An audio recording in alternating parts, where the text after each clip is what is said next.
Alright, so the next thing we're going to do are the windows and the doors. There's a couple of doors here and a couple of windows. We're going to do the windows and the doors on this side of the model over here.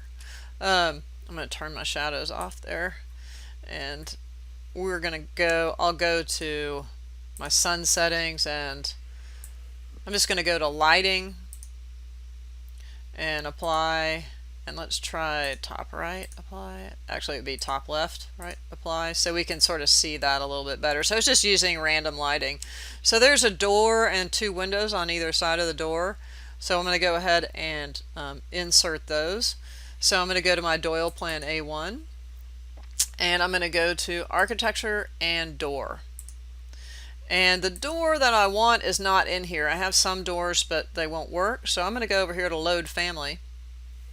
It's going to bring up my Revit library, and I'm going to go to doors, and the door we want is in the residential folder, and we want this guy, the single entry half arch wood clad.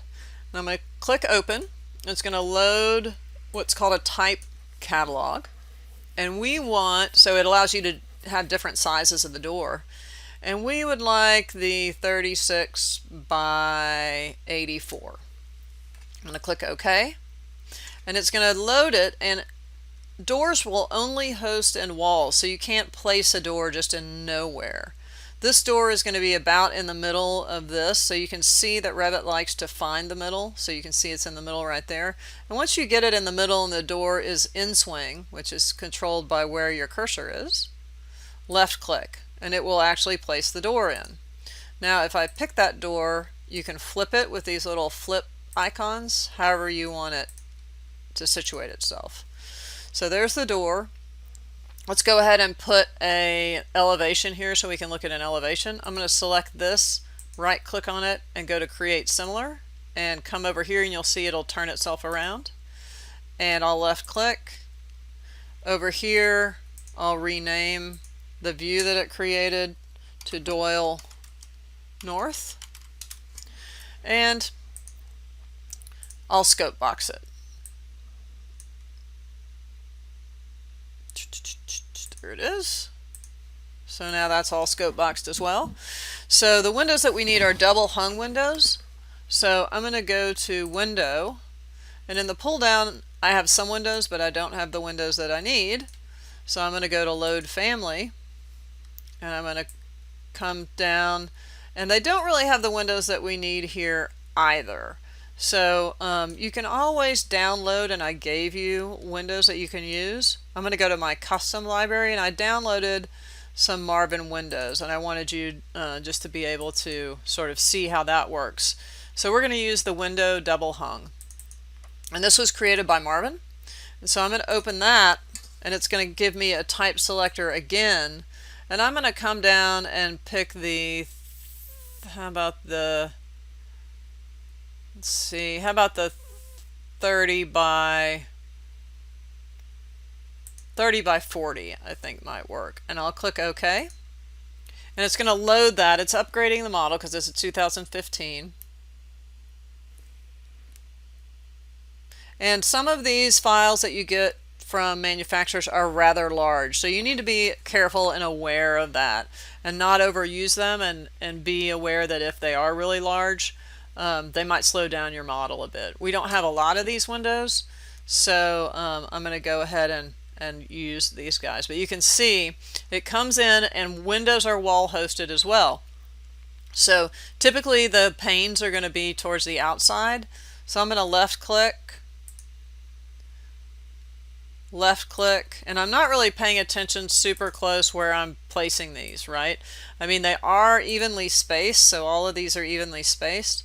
You can do that by coming into the annotate, align dimension, and left clicking on the center of this, and I'm going to pick the reference plane that's the center of the building, and then the center of these, and the center of this, and then left click in nothing to stop the string, and you will get a little equals thing up here. It's kind of hard to see because it's next to the elevation, but there's an equal, and if you click on that, it will equal all of those out. So now that is completely equalized around there, and they're evenly spaced. So then I can delete that EQ dimension and either leave it constrained without the dimension or unconstrain it. I'll just unconstrain that. I'm going to go to my elevation here, and the windows are a little low. They should be a little higher. So I'm going to come in, and they also, the division of the lights is different. So first thing I'm going to do is select this, and I'm going to change the sill height to 2 feet. And it only changes this one because it's an instance parameter in the property dialog box. In order to change all of them, I need to select all of them. So I'm going to right click on this, go to select all instances, either visible in view or entire project is the same thing in this case. And then I can change those all to 2 feet, right? So it moves them up. The next thing I want to do is change the lights. And the lights are actually a type property. So I have to go to edit type to get to that. And if I scroll down, you're going to see that there's the lights wide and lights high, and I only want 2 lights high, so I'm going to type in 2 there, and it's going to change this to be divided evenly. So if I do that and click OK,